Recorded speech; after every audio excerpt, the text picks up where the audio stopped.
ಈಗ ಪೂಜ್ಯ ಶ್ರೀ ಗುರುಗಳಾದ ಕೃಷ್ಣರಾಜ ಭಟ್ ಉಪ್ಪಾಡಿಯವರನ್ನು ವಿನಯ ಅಪರ್ಣ ಅವರು ಪರಿಚಯ ಮಾಡಿಕೊಡಲಿದ್ದಾರೆ.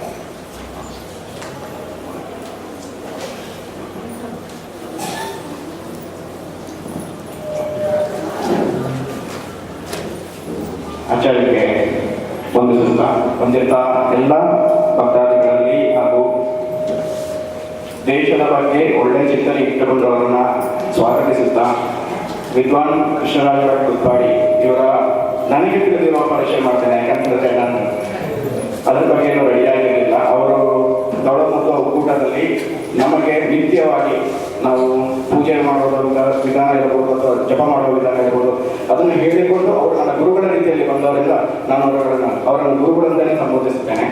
ಅವರು ಬರಬೇಕಾದ್ರೆ ಒಂದು ಹೇಳಿದ್ರು, ನನ್ನ ಪರಿಚಯಕ್ಕಿಂತ ನಾವು ಇವತ್ತು ಮಾಡ್ತಾ ಇರುವಂತಹ ಈ ಸಂಕಲ್ಪ ಹಾಗೂ ಈ ವಿಷ್ಣು ಸಹಸ್ರನಾಮ ಪಾರಾಯಣದ ಉದ್ದೇಶ ಇದರ ಪರಿಚಯ ಮಾಡಿದರೆ ಒಳ್ಳೆಯದಾಗುತ್ತೆ ಅಂತ ಹೇಳ್ಬಿಟ್ಟು ನಾನು ಅವರ ಅನುಮತಿ ಮೇರೆಗೆ ಈ ಎರಡು ವಿಚಾರನ ಪರಿಚಯಿಸಲಿಕ್ಕೆ ಇಷ್ಟಪಡ್ತೇನೆ. ಮೊದಲನೇದಾಗಿ ತವಳ ಮತ್ತು ಒಕ್ಕೂಟ ಒಂದು ಸಾಧಾರಣ ಒಂದು 6-7 ತಿಂಗಳ ಹಿಂದೆ ಆಚಾರ್ಯರ ಹತ್ರ ಬಂದು ಕೇಳ್ತಾ ಇದ್ವಿ, ನಾವು ಏನಾದರೂ ಮಾಡಬೇಕು, ದೇಶದ ಬಗ್ಗೆ ಏನಾದರೂ ಮಾಡಬೇಕು ಅನ್ನೋ ವಿಚಾರ ನಮ್ಮ ತಲೆಯಲ್ಲಿ ಬರ್ತಾ ಇದೆ ಅಂತ. ಅದಕ್ಕೆ ಆಚಾರ್ಯರು ಹೇಳಿದ್ರು, ನನಗೂ ಅದೇ ಥರ ಯೋಚನೆ ಇದೆ, ನಾವೆಲ್ಲ ಸೇರಿ ಒಂದು ಯೋಜನೆಯನ್ನು ಹಾಕ್ಕೊಂಡು ಅದರ ಬಗ್ಗೆ ಮುಂದೆ ಹೋಗೋಣ ಅಂತ ಹೇಳಿದರು.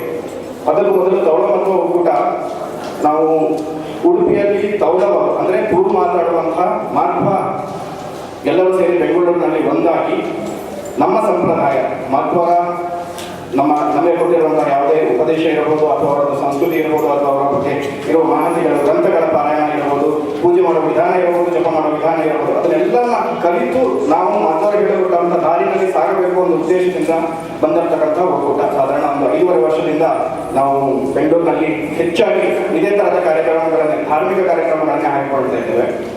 ಇದು ನಮ್ಮ ಸಂಘದ ಕಿರು ಪರಿಚಯ ಆಯಿತು. ಪ್ರಶ್ನೆ ಬಂದಿದ್ದು, ಯಾವಾಗಲೂ ಕೇಳ್ತಾ ಇರ್ತೀವಿ, ದೇಶ ನಿನಗೇನು ಮಾಡಿದ್ದೆ, ನಮಗಿಂತ ಮುಂಚೆ ನೀನು ದೇಶಕ್ಕೆ ಏನು ಮಾಡಿದೆ ಅನ್ನೋ ಪ್ರಶ್ನೆಗೆ ಉತ್ತರ ಹುಡುಕಬೇಕು ಅನ್ನೋ ಉದ್ದೇಶದಿಂದ ಎಲ್ಲ ಒಟ್ಟಿಗೆ ಕೂತು ನಾವು ದೇಶಕ್ಕೆ ಏನು ಮಾಡೋಣ ಅಂತ ಕೇಳಿದಾಗ, ಸರಿ 2 ವಿಧ ಇದೆ. ಒಂದು, ನಾವು ಟ್ಯಾಕ್ಸ್ ಕಟ್ತೇವೆ, ನನ್ನ ಕೆಲಸ ಮುಗೀತು, ಇಲ್ಲ ನಾನು ಸೈನಿಕ, ನನ್ನ ಕೆಲಸ ಮುಗೀತು, ಅಥವಾ ನಾನು ಗೌರ್ಮೆಂಟಲ್ಲಿ ಇರೋವನು, ಗೌರ್ಮೆಂಟ್ ಸೇವೆ ಮಾಡೋದಂದ್ರೆ ದೇಶ ಸೇವೆ ಕೆಲಸ ಮುಗೀತು ಅನ್ನೋ ಭಾವನೆಯಿಂದ ಹೊರಗೆ ಬಂದು ಎಲ್ಲರಿಗೂ ಒಳ್ಳೆಯದಾಗಬೇಕು ಎನ್ನುವ ಉದ್ದೇಶದಿಂದ ವಿಷ್ಣು ಸಹಸ್ರನಾಮ ಪಾರಾಯಣ, ಅದರೊಟ್ಟಿಗೆ ಮಂಗಲಾಷ್ಟಕ ಹಾಗೂ ನರಸಿಂಹಾಷ್ಟೋತ್ತರಷ್ಟನಾಮ ಇವುಗಳ ಪಾರಾಯಣವನ್ನು ಮಾಡಿ ಅದರಿಂದ ದೇಶಕ್ಕೆ ಒಳ್ಳೆಯದಾಗುವ ಒಂದು ಸದುದ್ದೇಶದಿಂದ ಈ ಕಾರ್ಯಕ್ರಮವನ್ನು ನಾವು ಹಮ್ಮಿಕೊಂಡು ವಿಜಯದಶಮಿ ಅಂದರೆ ಮಧ್ವ ಜಯಂತಿಯ ದಿನದಂದು ಆಚಾರ್ಯರ ಮೂಲಕ ನಾವು ಅದರ ಪ್ರಾರಂಭವನ್ನು ಮಾಡಿದರು. ಸಾಧಾರಣ ಇಲ್ಲಿ ತನಕ ಒಂದು 500ರಿಂದ 600 ಜನ ನಮಗೆ ಈ ನಮ್ಮೊಂದಿಗೆ ಜೊತೆಗೂಡಿ ನಾವು ಪಾರಾಯಣ ಮಾಡ್ತೇವೆ ಅಂತ ಮುಂದೆ ಬಂದಿದ್ದಾರೆ. ಹೇಗೆ ಇವತ್ತು ನೀವು ಮುಂದೆ ಬಂದಿದ್ದೀರೋ ಇದೇ ಥರ ನಾವು ಹಿಂದೆ ಒಂದು 2-3 ಅಥವಾ 4 ಕಾರ್ಯಕ್ರಮವನ್ನು ಮಾಡ್ತಾ ಬಂದಿದ್ದೇವೆ.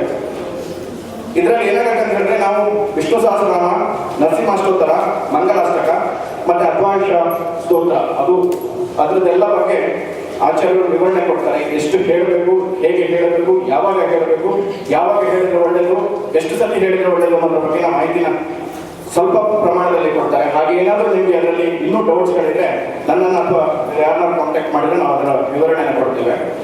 ನಾನು ಚುಟುಕಾಗಿ ವಿವರಿಸ್ತೇನೆ. ನಿಮಗೆ ಈ ಥರದೊಂದು ಪೇಪರ್ನಲ್ಲಿ ನರಸಿಂಹಾಷ್ಟೋತ್ತರ ಮತ್ತು ಮಂಗಲಾಷ್ಟಕದ ಡೀಟೇಲ್ಸ್ ಕೊಟ್ಟಿದ್ದಾರೆ.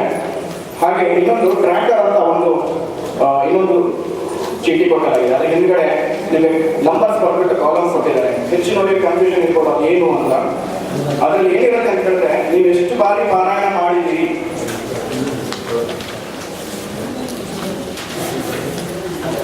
ಈ ತರ ಟ್ರ್ಯಾಕರ್ ಯಾರಿಗೆ ಸಿಗಲಿಲ್ಲ ಅವರು ರಿಜಿಸ್ಟರ್ ಕೌಂಟರಲ್ಲಿ ಸಿಗುತ್ತೆ. ಕಾರ್ಯಕ್ರಮ ಆದ ಮೇಲೆ ಅದನ್ನ ಪಡ್ಕೊಳ್ಬಹುದು. ನಾನು ಮೊದಲಿಗೆ ವಿವರಣೆ ಕೊಟ್ಬಿಡ್ತೇನೆ ಯಾವ ತರ ಹೇಳ್ಬೋದು ಅಂತ. ಅದಕ್ಕೆ ನಾನು ಅದನ್ನು ಹೇಳ್ತಾ ಇದ್ದೇನೆ. ಅದರಲ್ಲಿ ವಿಶೇಷ ಏನೂ ಇಲ್ಲ. ಟ್ರ್ಯಾಕರ್ ಅಂತ ಹೇಳಿದ್ರೆ ನೀವೆಷ್ಟು ಸತಿ ಪಾರಾಯಣ ಮಾಡಿದಿರಿ ಅನ್ನೋ ಒಂದು ಲೆಕ್ಕಪತ್ರ ಅಷ್ಟೇ. ನೀವೆಷ್ಟು ಸತಿ ಪಾರಾಯಣ ಮಾಡಿದಿರಿ ಅನ್ನೋದಕ್ಕೆ ಒಂದು ಟಿಕ್ ಹಾಕೊಳ್ರೆ ಆಯ್ತು. ಯಾವುದನ್ನ ಎಷ್ಟು ಬಾರಿ ಪಾರಾಯಣ ಮಾಡಿದಿರಿ ಅದನ್ನ ಅಷ್ಟು ಸತಿ ಟಿಕ್ ಹಾಕೋದು. ಕೆಲವರು ಏನಾಗುತ್ತೆ ಅಂತ ಹೇಳಿದ್ರೆ ಮಂಗಲಾಷ್ಟಕ 1 ಸತಿ ಹೇಳಿರ್ಬೋದು, ಆದ್ರೆ ವಿಷ್ಣು ಸಹಸ್ರನಾಮ 2 ಸತಿ ಹೇಳಿರ್ಬೋದು, ನರಸಿಂಹಾಷ್ಟೋತ್ತರ 1 ಸತಿ ಹೇಳಿರ್ಬೋದು ಒಂದು ದಿನದಲ್ಲಿ. ಆವಾಗ ಏನಾಗುತ್ತೆ, 1 ನರಸಿಂಹಾಷ್ಟೋತ್ತರಕ್ಕೆ ಟಿಕ್ಕು, 1 ಮಂಗಲಾಷ್ಟಕ್ಕೆ ಟಿಕ್ಕು, 2 ವಿಷ್ಣು ಸಹಸ್ರನಾಮಕ್ಕೆ ನಾವು ಟಿಕ್ ಹಾಕೋದು. ಆವಾಗ ಏನಾಗುತ್ತೆ, ಒಟ್ಟು ನೀವೆಷ್ಟು ಪಾರಾಯಣ ಮಾಡಿದಿರೋ ಅನ್ನೋ ಸಂಖ್ಯೆ ಸಿಗ್ತದೆ. ಆ ಸಂಖ್ಯೆನ ನೀವು ನಮಗೆ ಕೊಟ್ಟಲ್ಲಿ ನಾವು ಅಲ್ಲಿ ಒಂದು ನಂಬರನ್ನು ಕೊಟ್ಟಿದ್ದೇವೆ. ಆ ನಂಬರಿಗೆ ವಾಟ್ಸಪ್ ಮಾಡೋದಾಗಲಿ ಅಥವಾ ಇಮೇಲ್ ಐ ಡಿ ಕೊಟ್ಟಿದ್ದೇವೆ, ಆ ಇಮೇಲ್ ಐ ಡಿಗೆ ತಿಳಿಸುವುದಾಗಲಿ ಮಾಡಿದಲ್ಲಿ ನಾವು ನಿಮ್ಮ ಲೆಕ್ಕವನ್ನು ನಮ್ಮ ಲೆಕ್ಕದೊಟ್ಟಿಗೆ ಸೇರಿಕೊಂಡು ಸಹಸ್ರ ಪಾರಾಯಣವನ್ನು ಮಾಡ್ತೇವೆ. ಒಬ್ಬರೇ ಸಹಸ್ರ ಪಾರಾಯಣ ಮಾಡಿದ್ರೆ ಬಹಳ ಸಂತೋಷ, ಆದಲ್ಲಿ ಮಾಡಬಹುದು. ಆದರೆ ಸಮಯಾವಕಾಶ ಕಡಿಮೆ ಇರೋದು, ಯಾಕಂತೇಳಿದ್ರೆ ನಾವು ಯುಗಾದಿ ಸಮಯದಲ್ಲಿ ಇದರದ್ದು ಪೂರ್ಣಾಯನ ಮಾಡಬೇಕು ಅಂತ ಹೇಳಿದ್ರೆ ಅವತ್ತು ಆಚರಣೆ ಮುಖ ಹೋಮವನ್ನು ಮಾಡಿಸಿ ಅದನ್ನು ಮುಗಿಸಬೇಕು ಅದನ್ನು ಅಂತ ಒಂದು ನಿಯೋಜನೆಯನ್ನು ಹಾಕೊಂಡಿದ್ದೇವೆ. ಹೀಗಾಗಿ ಯಾರು ಹೆಚ್ಚಿನ ಸಂಖ್ಯೆಯಲ್ಲಿ ಮಾಡಿ ನಮಗೆ ಪಾರಾಯಣಗಳನ್ನು ಕೊಡ್ತೀರೋ ನಾವು ಅದನ್ನೆಲ್ಲ ಲೆಕ್ಕ ತಗೊಂಡು ಸಹಸ್ರ ಪಾರಾಯಣ ಆದ ನಂತರ ಹೆಚ್ಚಾದರೆ ಬಹಳ ಸಂತೋಷ. ಅದಕ್ಕೇನು ಇಷ್ಟೇ ಮಾಡಬೇಕು, ಇಷ್ಟೇ ಮಿತಿಯಲ್ಲಿರಬೇಕು ಅನ್ನೋ ಯಾವುದೇ ಒಂದು ರಿಸ್ಟ್ರಿಕ್ಷನ್ಸ್ ಇಲ್ಲ.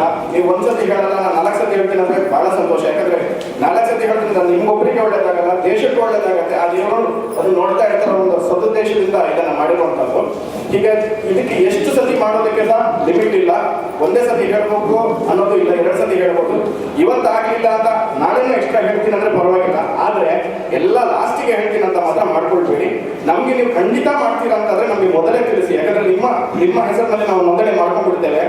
ನೀವು ಹೇಳುವ ಪಾರಾಯಣನ ನಾವು ಲೆಕ್ಕ ಇಟ್ಕೊಂಡಿರ್ತೇವೆ. ನೀವು ಹೇಳ್ತಿರೋ ನಂಬಿಕೆಯಲ್ಲಿ ನಾವು ಉಳಿದವರಿಗೆ ನೀವು ಇಷ್ಟು ಮಾಡಿ ಅಂತ ನಾವು ಹೇಳ್ತಾ ಬರ್ತೇವೆ.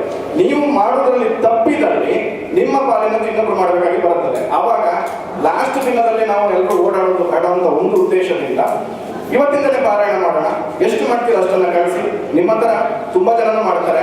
ನೀವು ಅದರದ್ದೊಂದು ಓನರ್ಶಿಪ್, ಲೀಡರ್ಶಿಪ್ ತಗೊಳ್ಬೋದು. ಅಂದ್ರೆ ಮನೆಗೆ ಹೋದ ತಕ್ಷಣ ನಿಮ್ಮ ನೆರೆಕರೆಯವರನ್ನೆಲ್ಲ ಸೇರಿಸಿ ದಿನ ಸಂಜೆ ಪಾರಾಯಣ ಮಾಡಬಹುದು.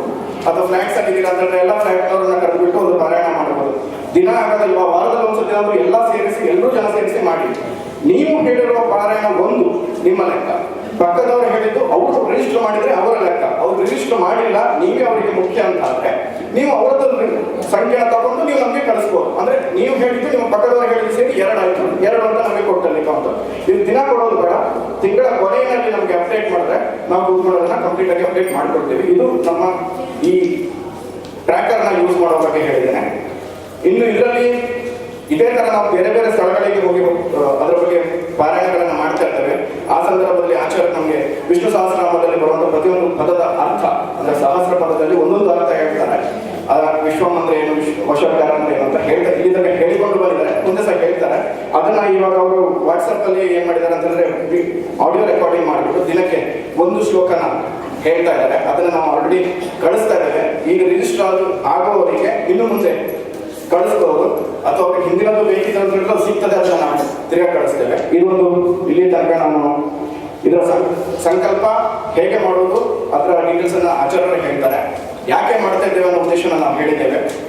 ಇನ್ನೇನಾದರೂ ಇದರಲ್ಲಿ ಡೌಟ್ಸ್ ಇದ್ದಲ್ಲಿ ಪ್ರಾಯಶಃ ಸಂಕಲ್ಪ ಎಲ್ಲ ಮುಗಿದ ಮೇಲೆ ಪ್ರಶ್ನೋತ್ತರಕ್ಕೆ ಒಂದು 15 ನಿಮಿಷ ಕೊಡ್ತೇವೆ. ಆವಾಗ ಅದರ ಬಗ್ಗೆ ಮಾತಾಡ್ಕೊಳ್ಳೋಣ. ಧನ್ಯವಾದ.